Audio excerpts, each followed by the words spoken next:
Hi, I'm Batsheva Frankel from Overthrowing Education, a part of the Education Podcast Network, just like the show you're listening to now. Shows on the network are individually owned, and opinions expressed may not reflect others. Find other interesting education podcasts at edupodcastnetwork.com. Coming up on episode 227 of the House of Ed Tech. Man, I've been waiting a long time to say 227. What a great show. Anyway, we're going to be talking about launching a school media program from nothing, nada, zip, zilch, zero. And we're going to do it with Bruce Reicher, who I caught up with at ISTE Live 2023. And I want to thank this episode's sponsor, the Institute for Education Innovation. They run the Soup's Choice Awards, the only education industry awards judged exclusively by school superintendents. And I've got a major announcement coming up at the end of the episode, or it's in the middle of the episode. You've got to listen to the whole thing. But first, strike up the band.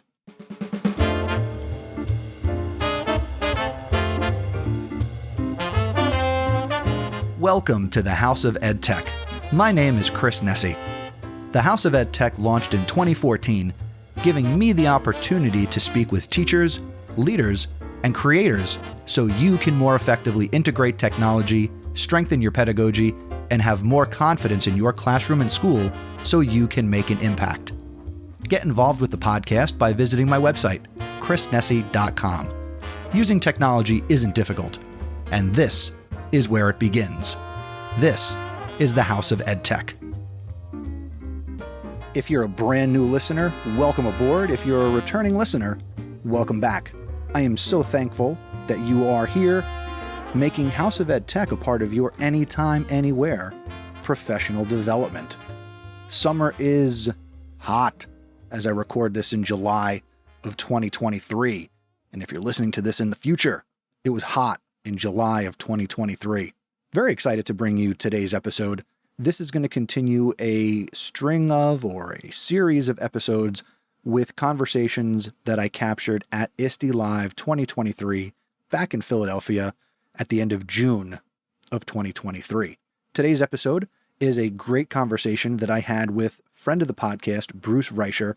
And Bruce is an amazing guy. Let me just say this. He is a fellow New Jersey educator, and he recently, and this will kind of be brought up in the conversation, he recently left a teaching position where he was there for many, many years, and now he is moving to a new school in a new district, and that's very exciting for Bruce. So I know we talk about it in the conversation, but shout out to Bruce. Want to wish you the best of luck and nothing but success in what you're going to be doing. And this is not the first time that Bruce has been with me on the podcast. He also appeared on episode 87 of the House of Ed Tech, where we talked in detail about WeVideo, which Bruce is a huge fan of. So if you've never listened to that episode, go to chrisnessie.com/87 or go into your podcatcher and get that. Another great conversation with Bruce. And that's based on this conversation, that's all I'm putting in this episode. So I want you to sit back or keep running or biking or driving, and I want you to enjoy this conversation that I had with my good friend, Bruce Reicher.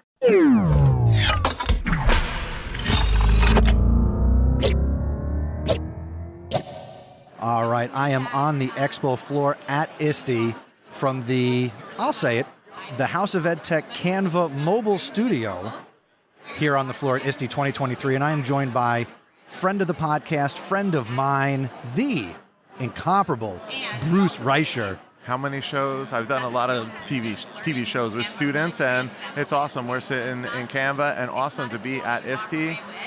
You know, there's no positives of COVID, but for me, one really big thing, I made so many friends and people that I met, other educators, and there's nothing like the feeling when you're like, oh my God, that's you. Like, I know you, and that's like I saw you yesterday from high above, and I was like, Bruce. I eventually looked up and I saw Chris. Well, first you looked down, and I said the other up. That is true. I'm not that fast on the uptake, but I eventually looked up and I did see you. And like I said, it is like no other feeling in the world, though, that like, you know, a lot of people from social, and like so do I. And then you come to ISTE and they're all stopping you like, oh my God, oh my God, oh my, and like, you know them already. I don't get a lot of people stopping me. I'm sure there are people. I stop more people than stop me, I'm just going to say. All right, I got stopped by a lot of people here, and they're like, you did this podcast with me, I've read your book, I've done all these different things, and to meet them in person is cool, because you've actually seen them in a little square Zoom box or whatever type of box, and you're like, that's you in person, and it's such a good feeling to see people, catch up with them, and it's fun. I love that ISTE's in Philly too for us, like East Coast guys, that we could drive here, and we're close to home. So I came in 2019 and had a blast, and now back in 2023. Now, real quick, you mentioned your book, which I believe we've talked about on Podcast PD before. So just for my audience here, what is the book? What's it about? Where can they get that real quick? The book is Scripted, an educator's guide to media in the classroom. It's published by EduMatch and on sale on Amazon. And basically, it's a recipe book of if you were to start a media program, here's exactly what you would do from the beginning, getting all the stakeholders together, all the way until the end of what the final products would look like. And in between, probably our fattest or biggest chapter is curriculum ideas of once you're starting that media program, then what type of projects could you do?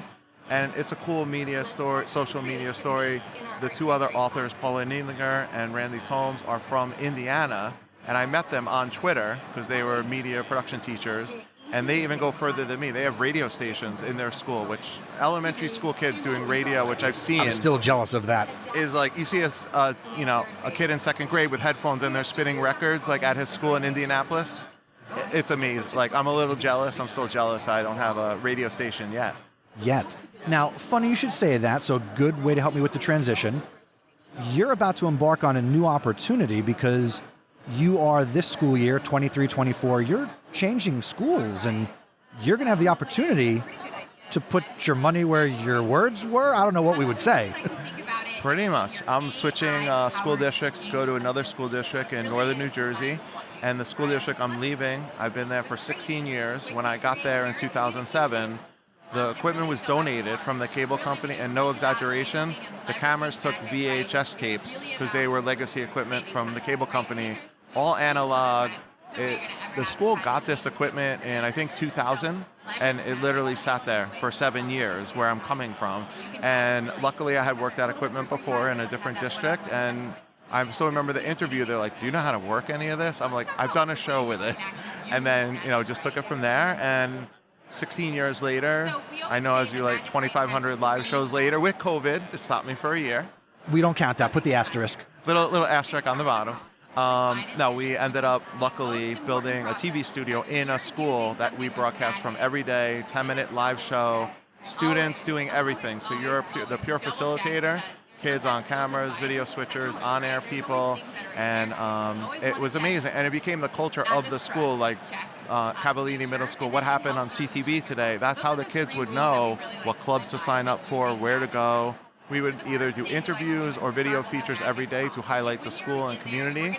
So it became a mainstay there, and I had so much fun creating it out of nothing because there was literally just the old cameras with VHS tapes and go at it 16 years ago. Those are the best kinds of creations where an idea in your head, a vision, and then the students you've worked with over the years bring it to life, and it changes a little bit from year to year as the kids change, but the core values that you instilled remain the same. And still, to me, the most fun part of the show isn't even the tech part of the facilitating part, but you see kids who step up and they're the weather people or on-air people and behind-the-scenes people, and then they're in my class and they're like, they have to go to speech. I'm like, they're going to speech? They're like the weather person. They're talking right now. Yeah, it really goes to kids a lot with SEL of kids that might not excel in other things, but a hands-on type of thing like media production. And one of my favorite stories of one of the 8th grade students is we had to get there before school, but regular on time for them. We broadcast 8:03 every single day.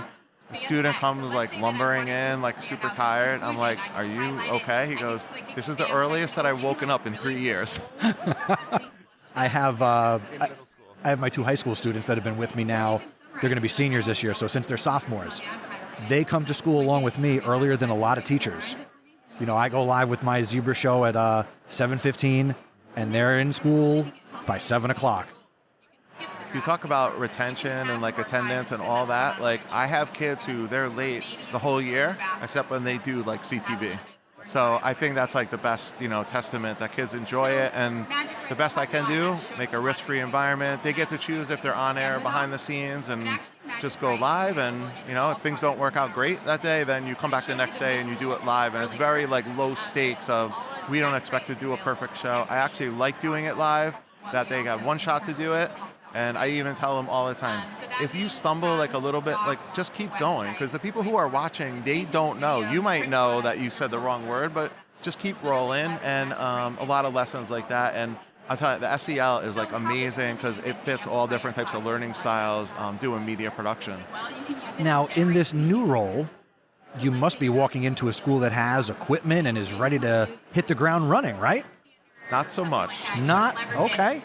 Yeah, in the new school, from what I've been told, they have a Padcaster system, which is actually right across from us now at ISTE, and basically an iPad, a tripod, and a green screen.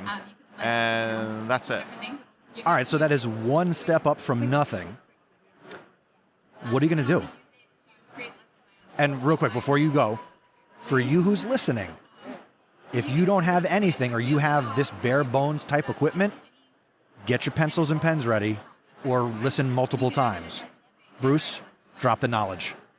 I mean, the first thing to do, and this is what I said when I went through the process there to get the job there, is you don't do it by yourself. I'm a firm believer, like the smartest person in the room is like the room. So you're designing a program and you want to make it sustainable, get together with the principal, superintendent, buildings and grounds, technology person, myself would be the day-to-day person doing it. Have all those people meet at the same time and together, and really just start with saying, okay, we're thinking outside the box. Like, what do we want to accomplish? Where's the facility going to be? And just do like a lot of brainstorming, back and forth of exactly what's going to happen.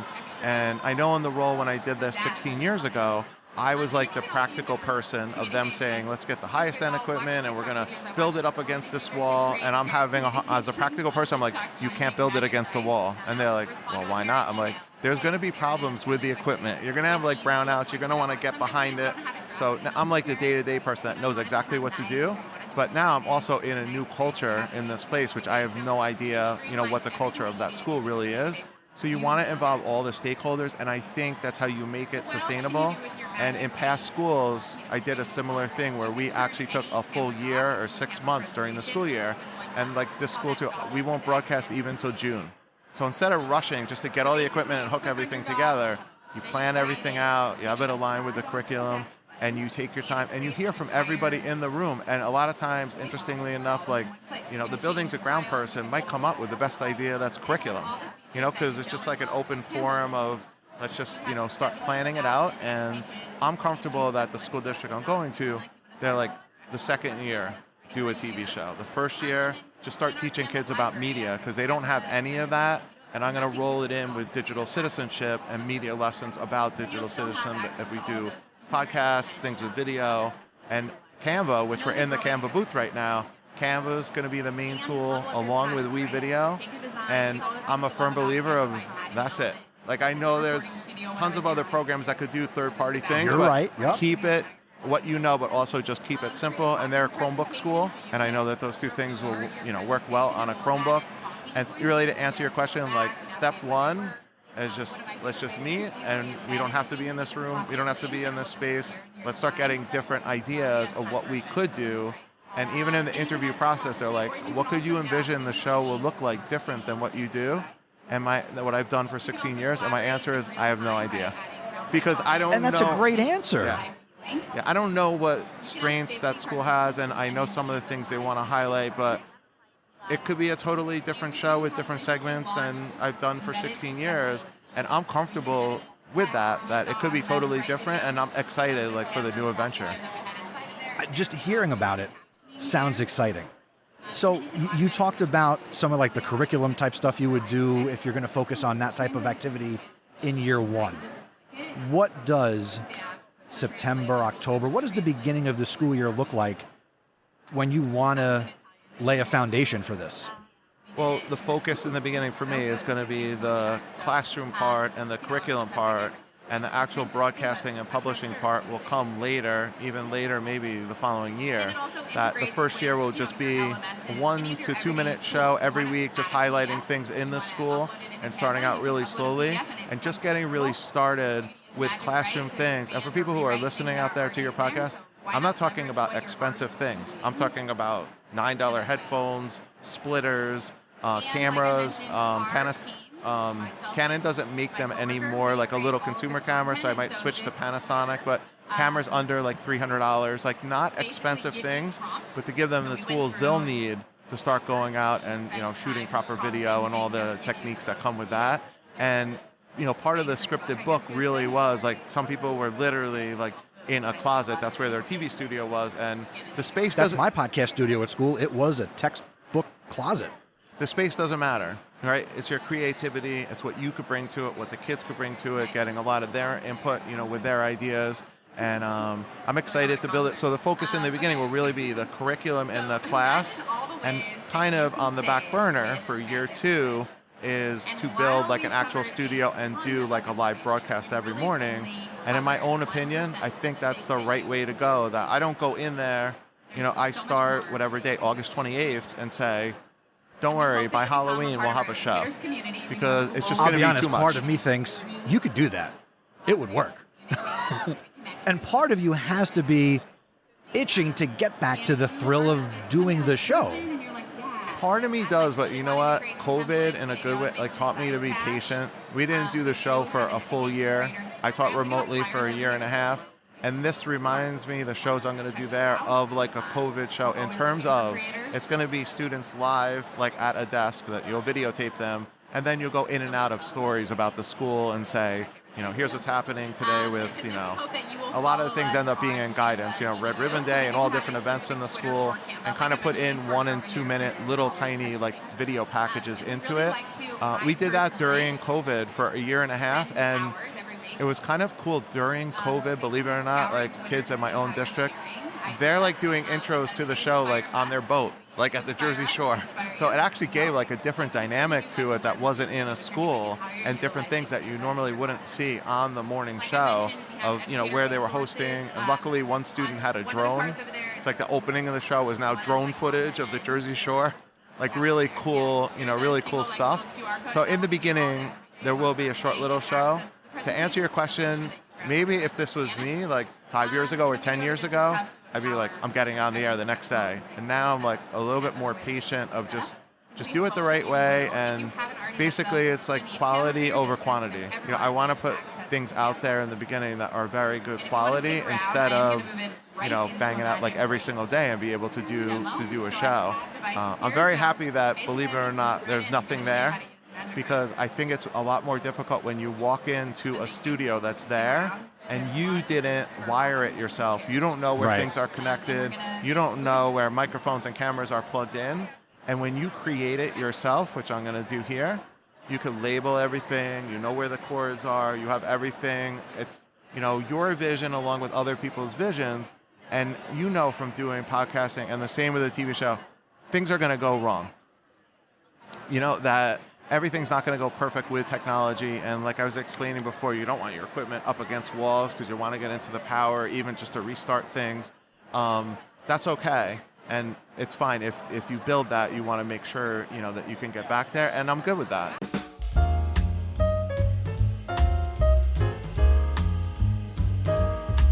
What's going on, you ed tech enthusiast, you? Are you ready to make a real impact in the world of education? Well, I've got some exciting news for you. It's that time of year again. The Institute for Education Innovation is back with the 2023 Soup's Choice Awards, the education industry's most prestigious recognition of excellence in ed tech. What sets the Soup's Choice Awards apart is that it's the only education award judged exclusively by school district superintendents. These are visionary leaders who are at the forefront of driving innovation and positive change in education. And this is your chance to shine and get your groundbreaking product or edtech solution in front of the nation's most innovative superintendents. The process is simple. Superintendents will carefully evaluate and recognize the best in each category. Imagine getting valuable feedback from these top education experts. It will be a game changer for your product's success. And don't worry about breaking the bank. The Soup's Choice Awards offers a low-cost opportunity to showcase your innovations to an audience that truly matters. But the clock is ticking, my friends. The deadline to enter is just around the corner, August 24th. Now let me highlight some of the exciting award categories for 2023.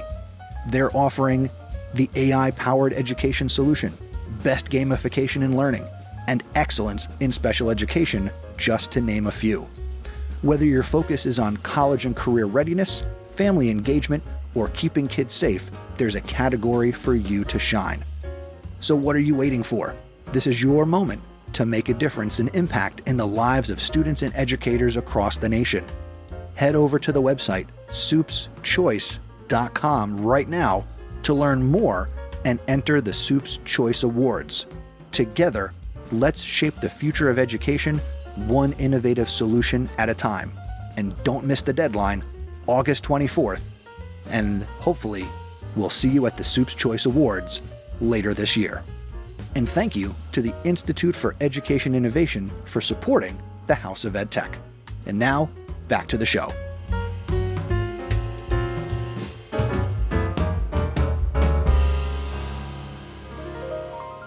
And I'm sure this is an opportunity, too, that you can maybe scout out a location and really customize it, whereas this first time, you walked into it and you've shaped it over the 16 years, right? So you can reshape this new space. And I'm sure there's a laundry list of things in your mind of like, I would do this differently if I ever had the opportunity to start from the beginning. And now you get that chance. Well, the most enticing part to me is Herman Moore, or Moore's Law, right? Professor in 1968. He's been right since 1968. Technology has gotten smaller, faster, cheaper, and better. So, 5 years ago, we bought a video switcher, $3,000 video switcher. Now that video switcher is $500. So it's very enticing that you could do things very economical with very good quality, with HD, 4K, the whole thing. And, at one point, 15 years ago, I think it was you better have a lot of money if you're going to build a broadcast studio. And now, not so much. If you want to get a Blackmagic design $300 little switcher and plug in cameras, HDMI, and a computer, you're up and running. It's not all too different from what I do with podcasting, right? What I have here in front of us. 10 years ago, this would have been a few $1,000s to have a setup like this. And I'm ready. I could live stream this right now. I'm not live streaming, but I've got a 4K camera. Right, I've got these broadcast quality microphones, and it's not hobbled together, right? Doing this in schools with education is an industry. It's a subset of the ed tech, right? You got, what you say was behind? TriCaster's behind us. They've been doing this for years. WeVideo, that didn't exist 10 years ago, 12 years ago. You would have been in iMovie, and now it's web-based. You can have the kids collaborating. I love the direction this is all going in. Yeah, no, it's totally different. And I guess what I'm saying, too, is that the tools, and you talk about some of the hardware tools, like the $3,000 switcher, the $500 switcher, it's the same functionality, if not better. So it's not only the cheap, and here's the Herman Moore thing, not even a cheaper price that is cheaper. That's one part of it. But the quality of it is 4K and exactly the same with all HDMI cables. And I remember way back when I started, I was putting phone cables with little square things to hook up printers, and it was like a daisy chain. Okay, and it's one of the little things, think where that was in 1998, and now 2023 we're with HDMI, you'll just plug and play the cameras and the Chromebook, and you're off and running. You mentioned the quote-unquote older technology, and I've always toyed in my mind, maybe I got to bring you back for another conversation or put a panel together about tech from years gone by. A retrospective of stuff we don't use, need, but at the time was innovative. I would love to talk about the hyperdisk player. Oh my God. like the big disc that you put in. And the first school I was at, that like the DVD, like the giant DVD looking things, the laser disc? Okay. yes, and you would be on the moon, or you'd be looking at all the planets, and like it would be a big DVD player that someone would put in, like the big laser disc. And I was a classroom teacher in 4th grade in Berlin, Connecticut, and the computer teacher, like that's what she was doing, that and HyperCard. Like put together hypercards and link them together. So no, that would be like such a fun conversation of people that have been in it. And do you really miss having floppy disks? Like something touched the metal. Do you miss the overhead projector? That kind of stuff too.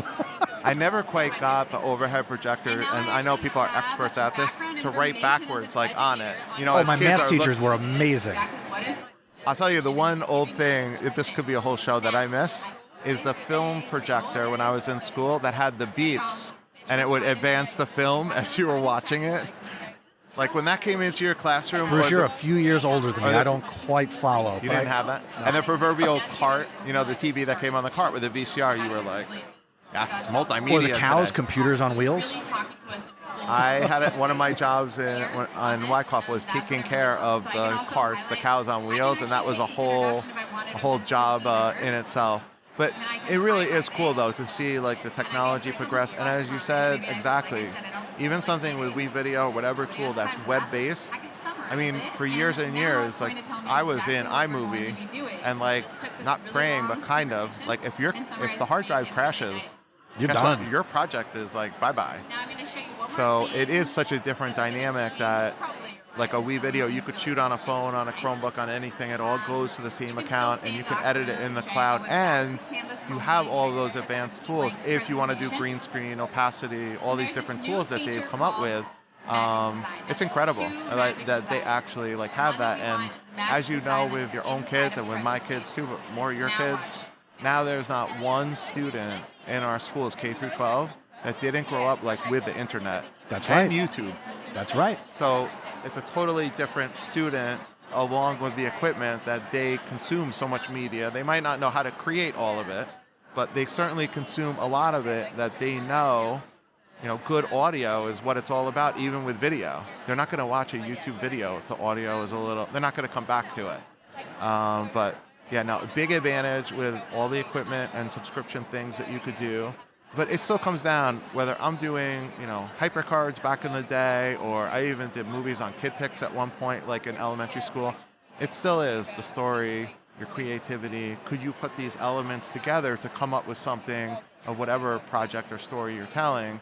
And believe that is still the same. Like if you come up with a good plan and you're going to plan it out and who you're going to interview and get B-roll or whatever it may be, it doesn't really matter in a way which tool you're using. It's more your creativity and teaching the kids some techniques just to come out with really good media.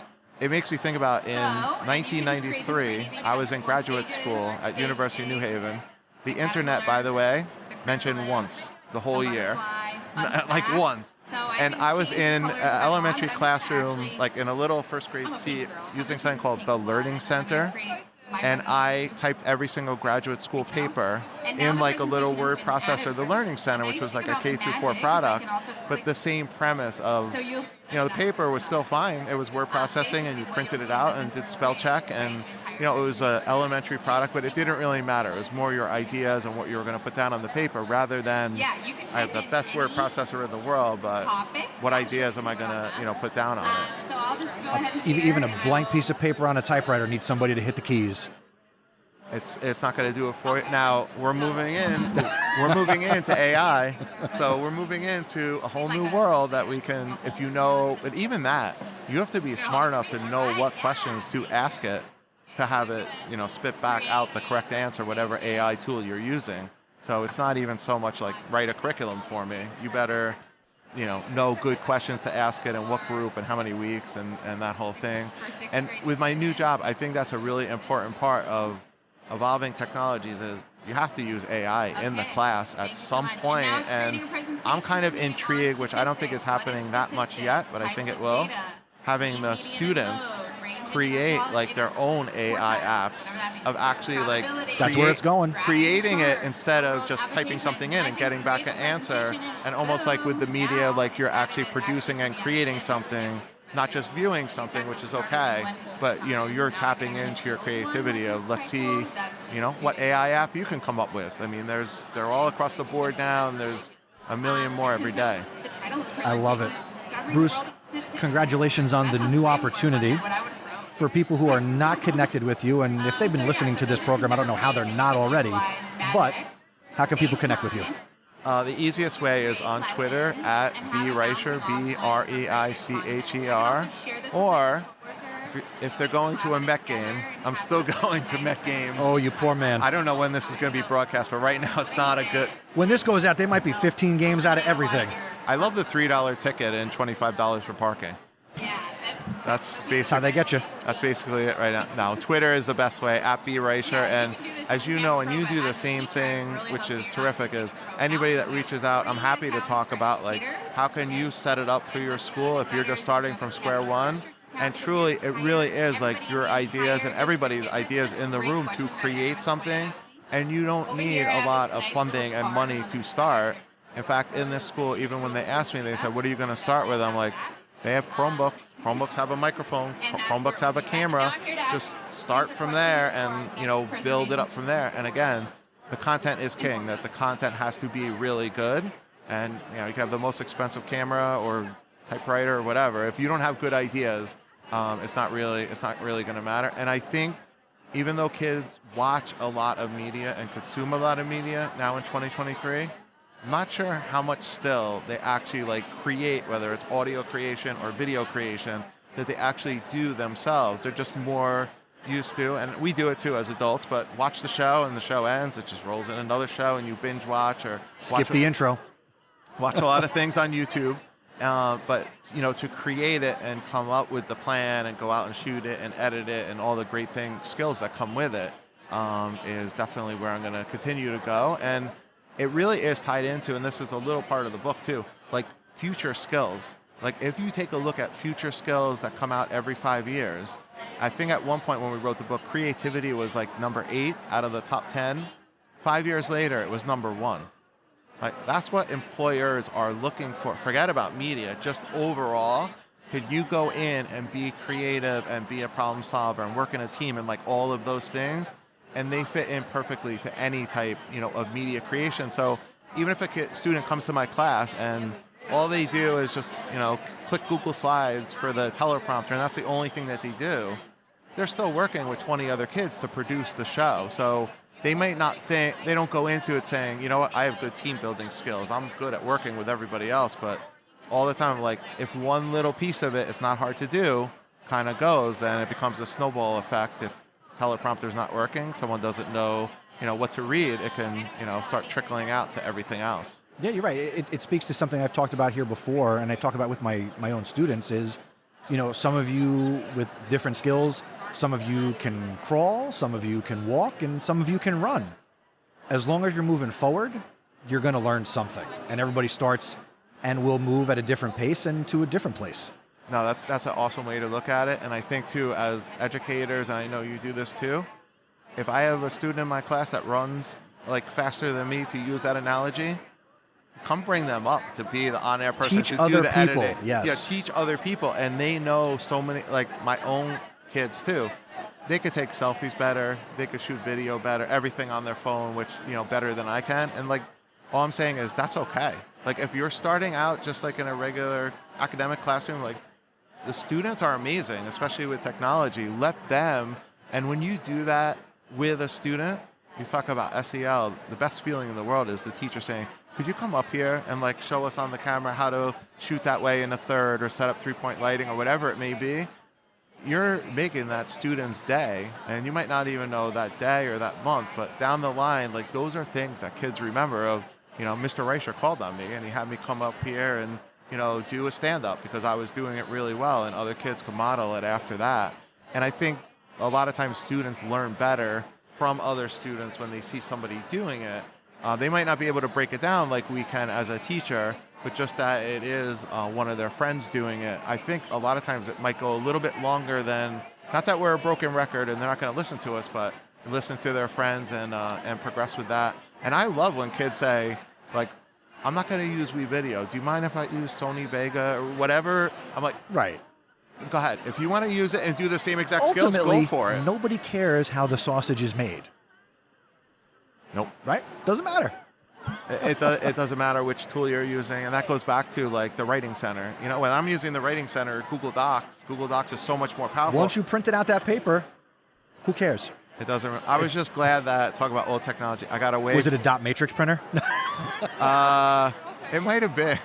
I'm just glad I got away from, which I had in college. I'll show you, I'm a little bit older than you. The typewriter with the regular ribbon, and then line it up for the white corrector ribbon. Can't say that I've ever experienced that. You're lucky, because I've experienced it, and you would get down to the bottom of the page and be like, oh, I made a mistake on that one. Crumble it up, throw it in the garbage, and start again on a typewriter. So, and the thing is, our kids, which is amazing, they just take it for granted in a good way or not, that they wake up in the morning and they're so connected that they know so many different things going on in the world that I never knew, you know, growing up. I never thought about all these different things I'd have information on. I just got up, watched a cartoon in the morning, and went to school. And it was like simpler, but I actually didn't know as much as like our students know today. That's right. And speaking of lucky, I am lucky to call you my friend, and I want to thank you for a few minutes, more than a few, but it was good conversation, and I liked what you shared. And again, you know, you who is listening, if you're in this position or somebody at your school is in this position with doing media at your school and kids creating content, reach out to Bruce. He will respond. If he doesn't respond, let me know. I know where he lives. So, Bruce, I want to thank you for being here on the show. Now, Chris, thanks so much for having me. Always fun talking tech, talking a little sports, old school, a little bit of everything. And we'll have to bring you back at the end of year one, and we'll reflect together on the experience. And I want to be in the legacy old stuff that no one ever heard of show. I'll be there. I love it. Excellent. Thank you, Bruce. We will talk to you soon. Thanks again, Chris.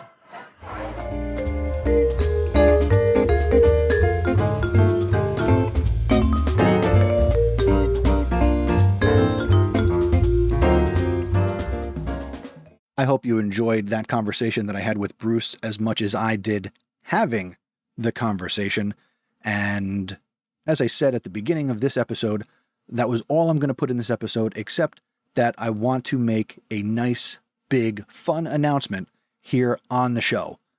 I finally did it.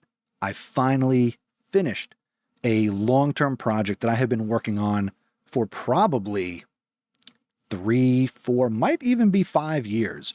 But I have finally finished the thing that I said I would never do. And if you know, you know. I, for many years, have always said I would never write a book, and writing a book in the ed tech space would, and I'm going to kick myself in the foot here, would be, you know, it would be outdated, you know, before it's even released. But I have seen over these last few years that, you know, my passion and interest in podcasting has only grown. Okay. I'm in the process of launching 2 new podcasts that I've been kind of teasing on social media. One is called Behind the Mic, which is the podcast of the Education Podcast Network, of which I am the founder and overseer of. So Behind the Mic is going to be all about talking to the various hosts of the Education Podcast Network. If you want to get subscribed to that podcast, go to edupodcastnetwork.com and go to the Behind the Mic podcast. The trailer is out now, and that podcast is going to launch at the beginning of September. I've already started having conversations with some of the great hosts on this very network, which I'm very proud to call friends and fellow podcasters and educators, of course. The second podcast, which I will talk about here, is called Inspiring Thoughts Daily. And this podcast is a solo project that has nothing to do with education. You can go to inspiringthoughtsdaily.com, and I want to share nuggets of wisdom and my point of view on things. Some of it will be thought-provoking. I hope that it will be inspiring through stories and quotes, and just trying to put some good out into the world.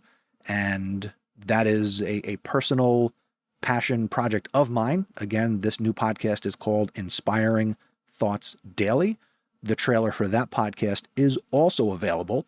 And if you enjoy having me around every couple of weeks and you want to have me be a part of you every single day, that's a podcast that I'm launching very soon. The trailer is out now. And again, you can learn more if you go to inspiringthoughtsdaily.com. And that's going to be available where you listen to podcasts. So you might even be able to look it up right now, and you'll see a little podcast cover art with my face on it. Well, an AI version of my face. So in essence, before I close out this episode, I've lied to you. I've got like 3 major announcements, and that's 2 of them that involve new podcasts. And this third one, again, the thing that I said I would never do is write a book.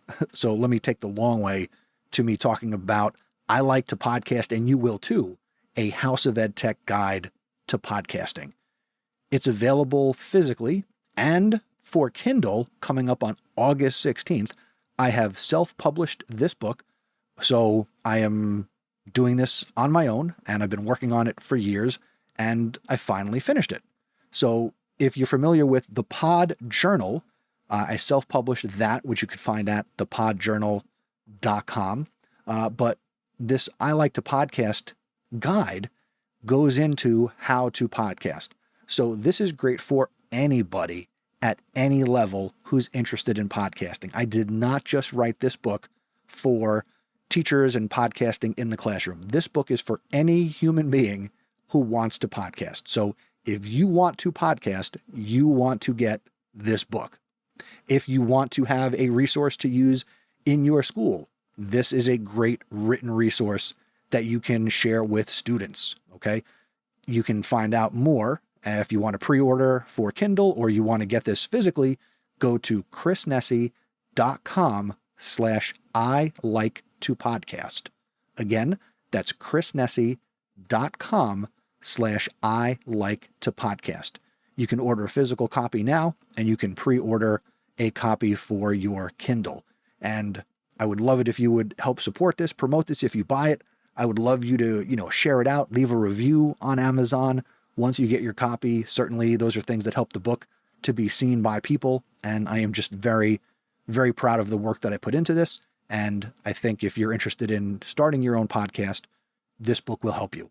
And if you need any more help than that, reach out to me, feedback@chrisnessy.com, and let's get together and we can certainly talk about podcasting in your school, podcasting with students, or if you want to podcast on your own, I would love to help you. So all you need to do is reach out.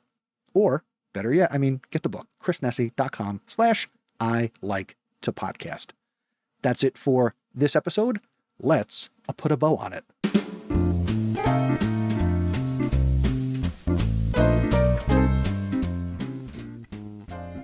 Thank you for tuning into this episode of the House of Ed Tech podcast.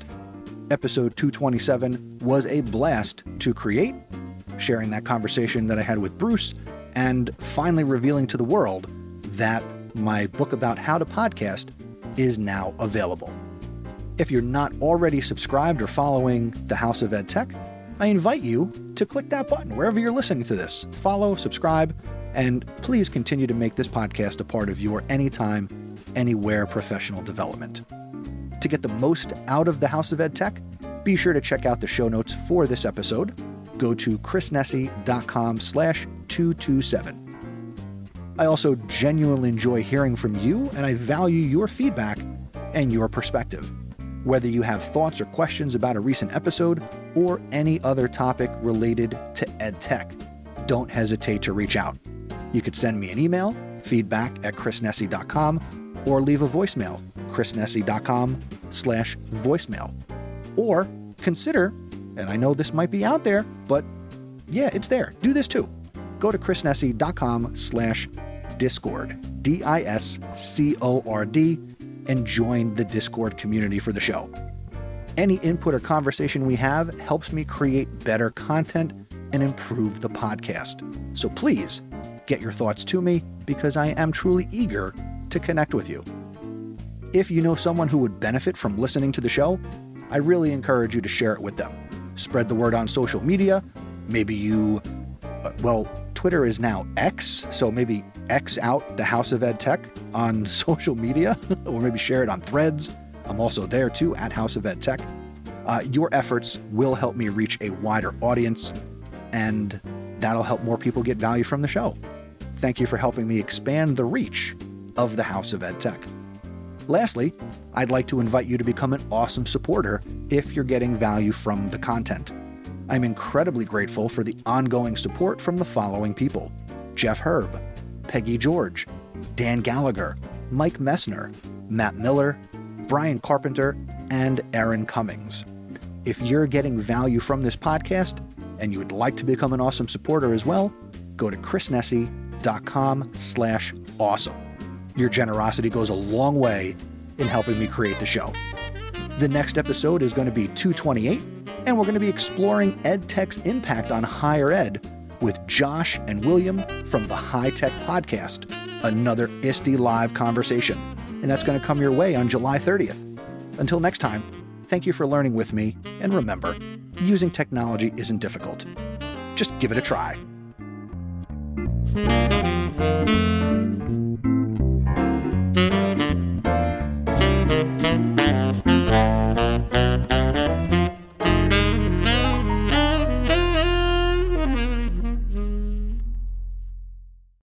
Once again, if you want to pick up I Like to Podcast, and you will too, go to chrisnessy.com/I Like to Podcast.